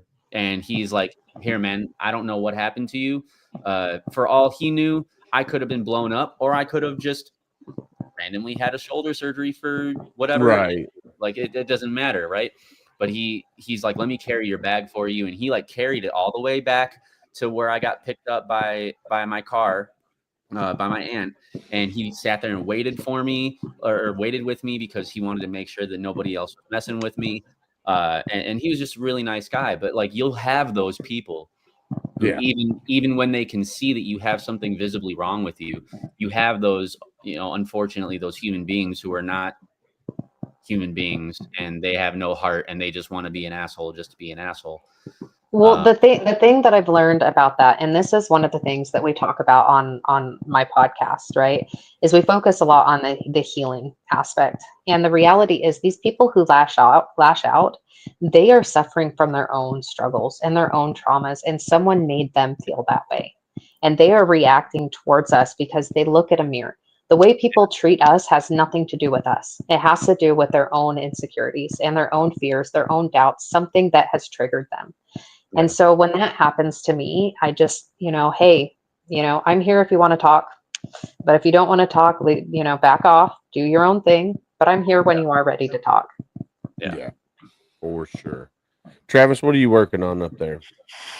Oh, just a ton of stuff going on and thinking about this and looking up, why reservists are treated differently than active duty. And it seems like a black and white issue, but it's not, unfortunately. And I think it really starts with what I'm looking at. It starts in the recruiting office. Like, your recruiter, doesn't tell you what's going to happen if you are a reservist. Like, and case in point is I had a couple hawkers who were out of California. They were reservists. Well, when their time in service ended, they didn't get a DD 214 when their service ended, and that's by law. That reservists don't get a DD 214, and because they didn't serve 180 days deployed or in service, if you will, they did not get the same kind of treatment as somebody who was acting like we were. Right. And that was hard for me to wrap my head around, because I'm kind of like you all, like, if you get hurt on drill weekend, what exactly happens? And it's not cut and dry, because a lot of times, and here's the thing that he told me: if you get hurt on drill weekend and happen to go to your civilian doctor first and didn't go through like the medical, so out there would have been through the Balboa system because of Navy Marine Corps, you could forfeit, any kind of VA determination because you got civilian care first. So it seems like there's a lot of more information needs to be shared, and it starts in the recruiting office, because to your point, you think you're going to get treated the same way as your active duty brethren, and you don't at all. Right. Yeah. And some ways I get it. If you're one of those, and there's plenty of MOSs that are like this, right? They do the reserve time, then they never see activity, and they just did their weekend a month, 2 weeks a year. And I told someone, like, it's a whole different ball game doing this 24/7 than doing this once a month. I'm not trying to be a jerk, but that's just the way it is. Yeah. But by the same token, I do get this: if you get hurt doing your job on a drill weekend, you should have a do not pass go. You go right to Boardwalk and get your $200. Yeah. And there's where I'm trying to understand why it's so different. And it seems like a lot of this is by federal law. So I don't know how to explain it, but and maybe that's something that we can work on to understand better, because if you're some 18, 19-year-old kid who doesn't want to, and I get it, you're trying to go through school, you're trying to take care of your family, you're trying to just, see if you like it. Reserves is a pretty good option. It really is. Yeah. But no one's telling you what the real deal actually is. I think some people get surprised when they need help. What happens when you can't get help? And that's unfortunate. Really, really feel for you. So Lacey, who was solely Army National Guard, she's commenting here. Let me pull it back up here. She goes, in my case, I was denied the first time because they could not decipher if I was on the correct code. And that, whether it was a federal code, state code, whatnot, is what I'm assuming she means, because you can be activated on state level and you're coded a certain way. The Then you correct could be order. Or was she order. National Guard? Correct Yeah, she was orders. National Guard. Yeah. Yeah. That's a huge. A lot of things change if it's how that's done.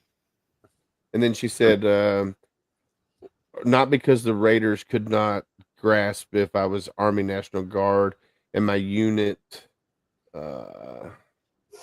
leadership and state failed me.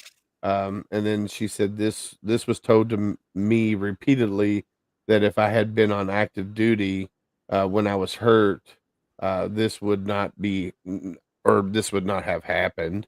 So basically, because she was on Air National Guard or Army National Guard, Army National Guard, that because she got hurt while she was in it, so I just, man, I don't know, it blows my mind. It really does blow my mind. Yeah. So one last thing I want to talk about, and this is for us Marines, and this probably goes on in all MOSs, but primarily this story is about Marines. In one of the Marines' most iconic jobs, a stunning pattern of suicide. What's one of the most iconic Marine Corps job out there? And it's a Probably B billet. I don't know what that means. So It's a probably B, recruiter. It's a B billet, yeah. So a B billet would be like your secondary, your So you're second. talking So the Marine. Yeah, like B-Bell recruiting. is Marine Security Guard, Marine Security Forces, the drill field, or the silent drill team. I would say. My husband, I would my say husband was a, my husband was a metal worker, and he saw a suicide, and his doc killed himself while he was in training. so this I right would say. here, I would say drill instructor. and you would be correct. Yeah. All right, it says Marine Corps drill instructors are a national symbol of discipline, but for some, their imposing persona belies a dark reality. And it says here, Beaufort, South. This was posted February 11th, 2025 at 6 a.m. Written by Kelsey Baker and Drew Lawrence of military.com. Tatiana Sewell held her youngest child as she stood amid the rows of white headstones and stately mossy oaks. Her late husband, Logan, was buried in the National Cemetery nearly 4 years ago after taking his life and ending what his widow described as a RUINOUS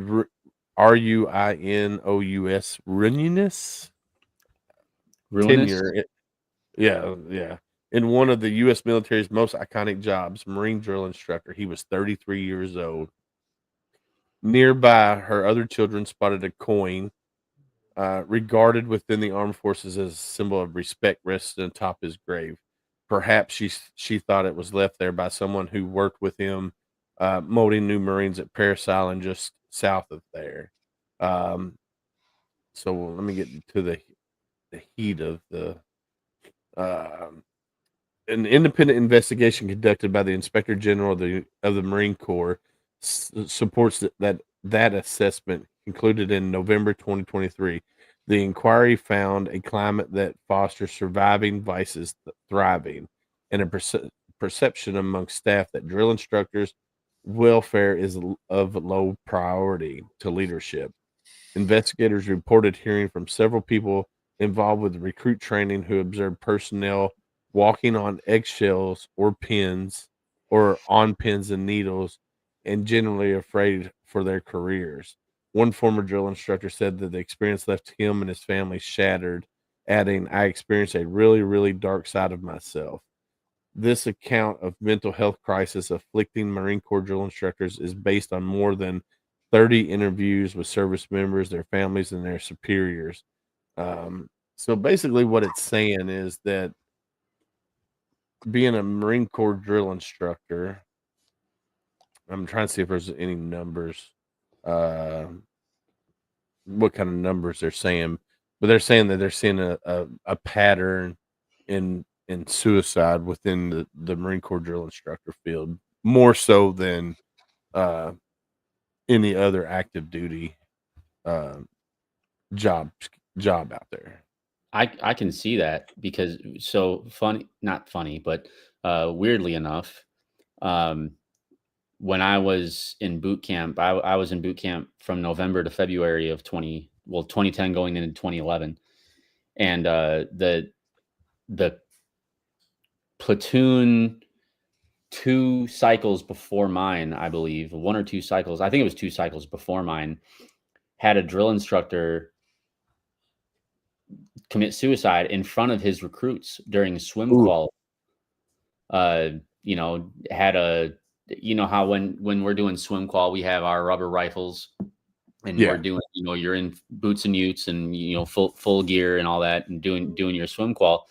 And I guess he had grabbed one of the recruits' rifles and some ammo and went up on the high dive and but he had grabbed one of his recruits' rifles and went up on the high dive and called for all his recruits, you know, ears open, sir, eyeballs, click, sir, and then put the barrel in his mouth and popped himself right through his mouth and fell into the pool. They had to get all the recruits out of the pool. And this happened like months just before I had gotten there. And when you said that drill instructors have like a very you know, I guess high rate of suicide, that makes sense, because not only, you know, are you expected to, you know, maintain, you know, top tier standards, and you're the face of the Marine Corps, and you're Yeah. solely responsible for training and molding these, you know, civilian kids who come into the Marines that you need them to be. And but you're away from your family for a really long time. And I wouldn't be surprised if a drill instructor billet was also a high rate of like divorce, and you know, So issues so with families. theory, you're absolutely right. In a 2019 internal Marine Corps study found that Marines who served as drill instructors died by suicide at twice the rate of those who had never held the job. The study also found higher rates of addiction and divorce among this group.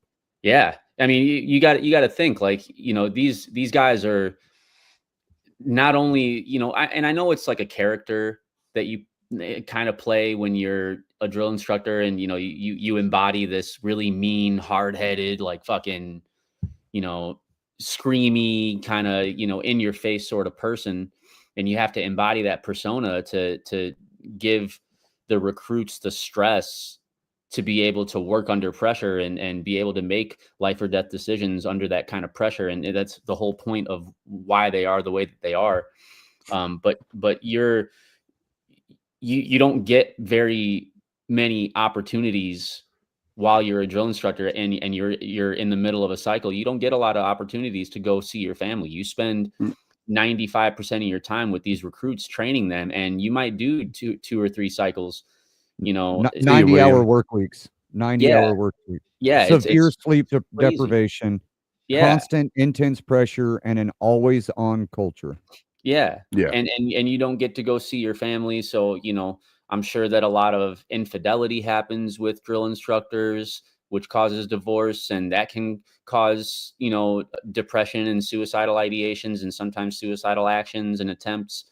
If I So remember correctly, though, if they're married, um, the spouse and family can come and live there. If I remember like correctly, on base. Yep. That's for real.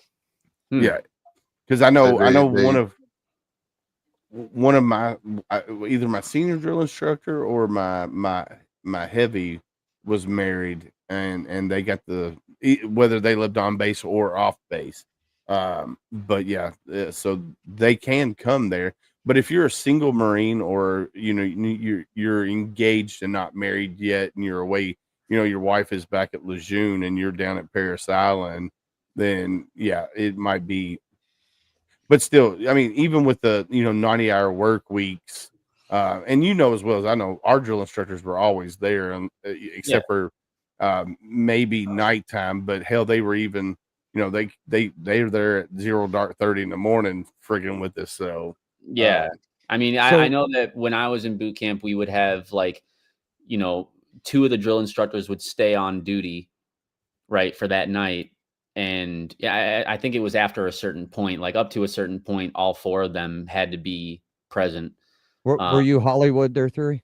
Yeah. Yeah. So whenever we went to Camp Pendleton, they were pretty well all there all the time. Yeah. But I know once they hit a certain point, you know, you would only have one or two of the drill instructors that would stay with the recruits on duty for that night. Yeah, for the night, yeah. More than likely, the rest of the drill instructors got to go to their families or go have, you know, liberty time or whatever the case may be, time to decompress. Yeah, but we all know that even the decompression time really wasn't decompression time. No, it's not enough. You know, when you're training recruits for 90 days, you know, back to having back. you know, one night a week where you get to, you know, go let off some steam for, you know, 6, 7, 8 hours. It's not enough time. All right, for Travis, you. happy Thanksgiving, brother. Travis, happy Thanksgiving. Have a good one. Thanksgiving. Super Five, guys. Super. So here's a recent news reports based on military casualty reports obtained through public records requests have identified at least 7 suicides among USMC drill instructors in the 5 years leading up to early 2025, with 3 occurring at MCRD Paris Island within a 3-month period in 2023. Yeah, it's crazy. Yeah, and it's unfortunate, but you know, it makes sense to Yeah. me, you know, that would, because it's a very demanding job, very demanding, and you know, you got a lot of weight on your shoulders too. You know, you're, like I said, you're responsible for training the next generation of Marines to embody what you're supposed to uphold for those standards, and Yeah. you know, so you have a lot riding on your shoulders during that transition from civilian to Marine, and you know, not everybody can hack that kind of pressure either. So, you know, you might, you know, pass DI school and then you get your first cycle and you're just like, holy fuck, it's totally different than what I thought this was going to be. Yeah. And, you know, it might mess with you mentally. It might mess with you emotionally. You know, So it's we actually covered this topic on my podcast, and we brought in, I believe it was Sam Bassett on this one, or maybe it was Sergeant Major Schickel. Our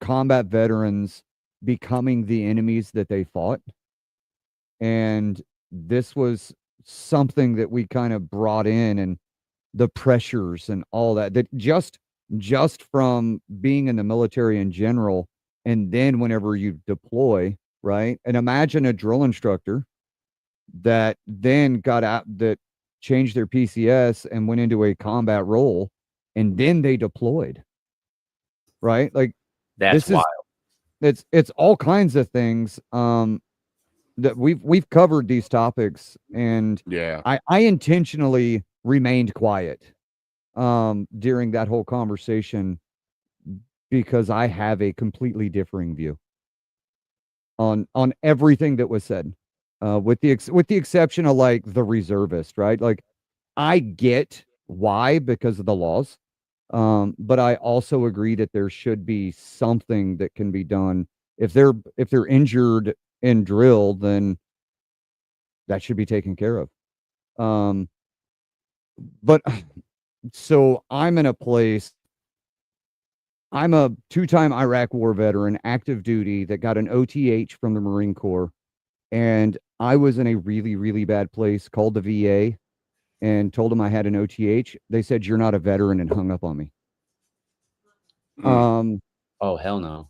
So I have battled and struggled and worked through some really, really fucking hard shit. Sorry, I'm trying Go not for to it. cuss. You're good. Step in the And spirit, bro.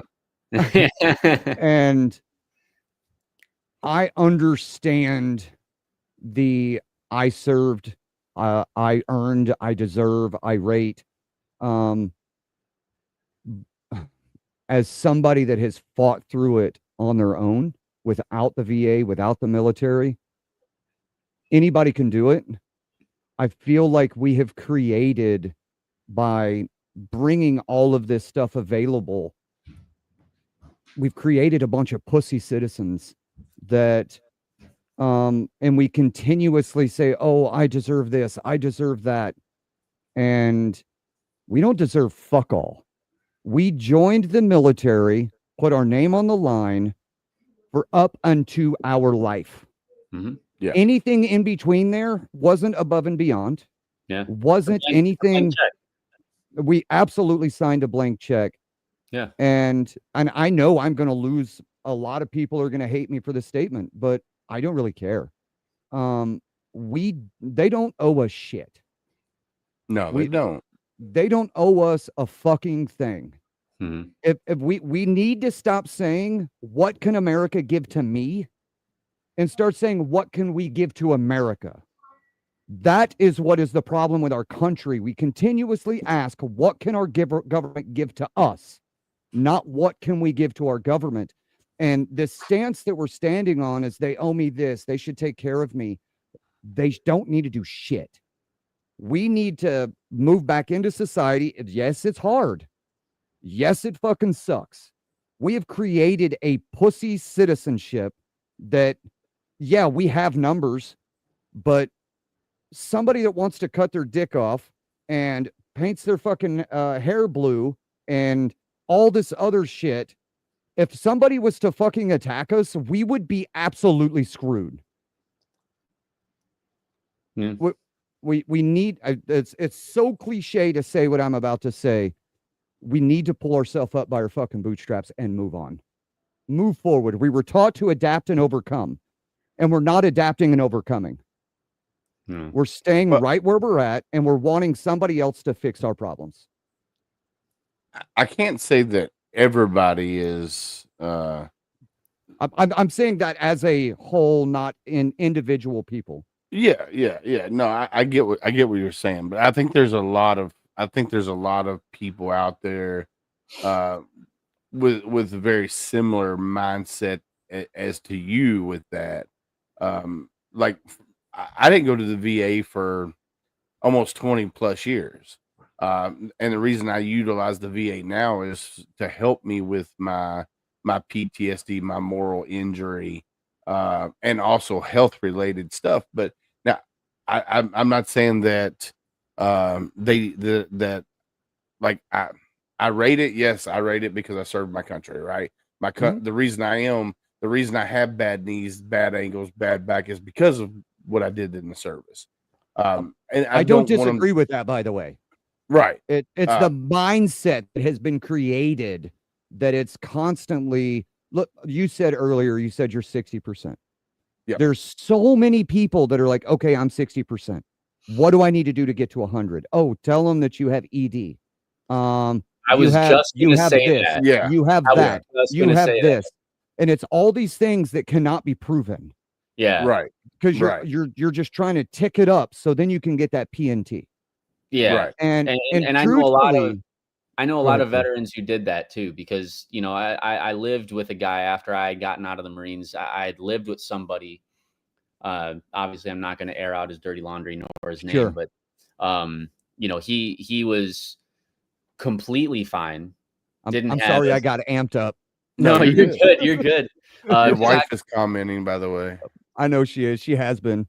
So I was I was thinking about this while a couple different times while we were having this discussion about the disability stuff. Like, this guy didn't have a thing wrong with him. He didn't have any kind of, he always told everybody, I don't have PTSD. I don't have this. I don't have that. I don't have ED, but I claimed it on my VA disability, and he got to 100% right off the bat when he got out. And I was just like, at that point, I hadn't even gone to the VA. I got out in 2015. I didn't go to the VA until a year and a half later, and didn't get my first disability check until March of 2017. And so for that entire time, this dude's making, at the time, I think it was like $3,300 a month or something like that. And living in Jacksonville, North Carolina, you can live like a king on $3,300 a month. And, when your rent's $500 and, all that, cheap shit, living down there, around the Jacksonville area, it's just not as expensive. So it's like, he was buying a new truck, and he was getting this and he was getting that. And I was looking at him, and I'm just like, I haven't even gone to the VA to do my disability yet. And it was because of that reason. I felt like I was okay. Like, granted, yes, I had my shoulder, I had surgery and I was having problems with it. I've had problems with this shoulder since immediately after my surgery. So whoever did my surgery at the VA clearly didn't do a very good job. Was it a labrum tear? Is that what it is? So it was a condition called Bankart lesion. Okay. So I had tore my rotator cuff. I also had disconnected and torn tendons and ligaments from the bone. I fractured the socket bone, and there are, as of right now, even still, there are stress fractures all around that area, and like bruised the bone, and like it was just all sorts of jacked up. And so they had to go in, what is it, orthoscopically with a little robot arm thing, and they like cut me open on like 4 different areas on my shoulder. And Have you ever seen the surgery? I No, watched a video on it. Because I had 3 anchors put in my shoulder, had a labrum tear, AC separation. Ooh. And they what they do is they cut these holes, and then they take a rod that flares out, shove it into the joint, hit it with a hammer, separate the ball from the socket, fill it with water, and then they pull that rod out, and then they shove these cameras in, and it's the 3 holes. I have one here, and one in the back. Yeah. And then they put the camera in, and then they work from either side. Yeah. And whenever you watch it, like I watched it before I went in, I went, oh, yeah, that sounds terrifying. I never saw what it looked like, but I'm sitting here thinking like, that's probably what the fuck they did to me. Like, you know, it was gross. Like I have, you know, you can see the scars and everything. Yeah. And, you know, it was really weird. You know, but I hadn't gone to the VA for my disability for, like I said, like a year and a half until I got out. And it was for that reason. Like, I didn't feel like even though I had my shoulder injury, even though I have, you know, shin splints and I have stress fractures in my knee, and my right knee will swell up because I have stress fractures in it. So it swells up with water. Like, I've had to get my knee drained before, and that shit sucks. And you know, all these things that I got when I was in the service, and it's like, okay, I have these injuries, but I still feel I was 26 when I got out, 25 when I got out. No, I was 26 when I got out. So at 26 years old, I was still young enough, and I was like, I'm okay. Like, I don't need to do anything. And I was like, dude, this guy's completely fine. Like, he's full of shit. And so you do have those veterans who are like, you know, and it's sad, but like milking the system, right? Like, you know, you don't necessarily need it, but, you know, then on the other hand, you see, you know, these people who advocate for veterans, they might not even be veterans, but they advocate for veterans. And they're like, you signed your name on the dotted line, and you deserve anything and everything. Yeah. You should get, you know, 100% no matter what. That's what all veterans deserve. And it's just like, I don't agree with that statement. I think that like Willis says, you know, based on the severity of your injuries, you know, you should be rated accordingly, because it's more than just getting a compensation payment. It's also making sure that those injuries can be taken care of medically as you get older. If those end up getting worse, you can get that taken care of at no cost at a VA hospital. What's up, Al Hero? Yeah, I'm like you. All right, so I've been told by many different people. So I've been going through this process since 2022. And they're like, oh, you should tell them that you get up and you go pee 6 times a night because you'll get urinary incontinence. Incontinence. Yeah. And then you need to tell them this. And I'm like, I'm not going to lie to the government and say that I need this or that. You know, if right now I'm working on my knees, my ankle, my back. I got to go back for hearing loss because I do have hearing loss from firing all the weapons that we fired while we were. What was that? What was that, Willis? Right. Yeah. What was that? So I'm only going to fight for the things that are wrong with me.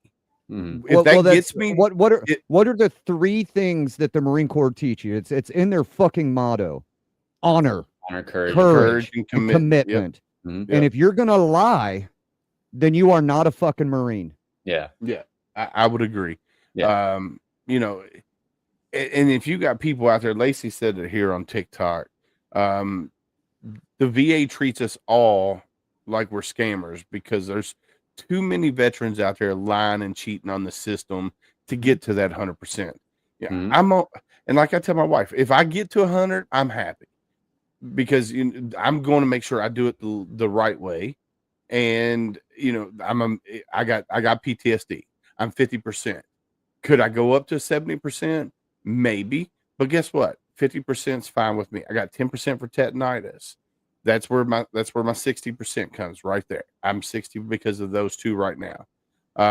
And now I'm going to go, like I said, my knees, my ankle, my back, my hearing loss, my sinusitis, rhinitis, they gave me a 0% rating on. So it's rated, but it's 0%. Yeah. So but that's still better than not being rated at all. Right. So I'm definitely going to, you know, push. Your service connected with 0 rating. Right. So I'm going to push all of that. And if that gets me to 100%, that gets me 100%. But if it gets me to 90%, okay, I'm done. You know, that's where I'm going to be at for the rest of my life. But that can actually be taken away. So yeah, that's the fight for people trying to get to PNT. Yeah. So that they don't lose it. Yeah. Because a lot of people have gone in when they're like 70 or 80%, they'll go in to fight for that extra 20%. And then they come back and they go down to 60 or 50. And there's people that get rated for their knee. And then they get a knee replacement. And then they lose the rating because their knee isn't. Well, see, I've had a total knee replacement. Yeah. And it's still not.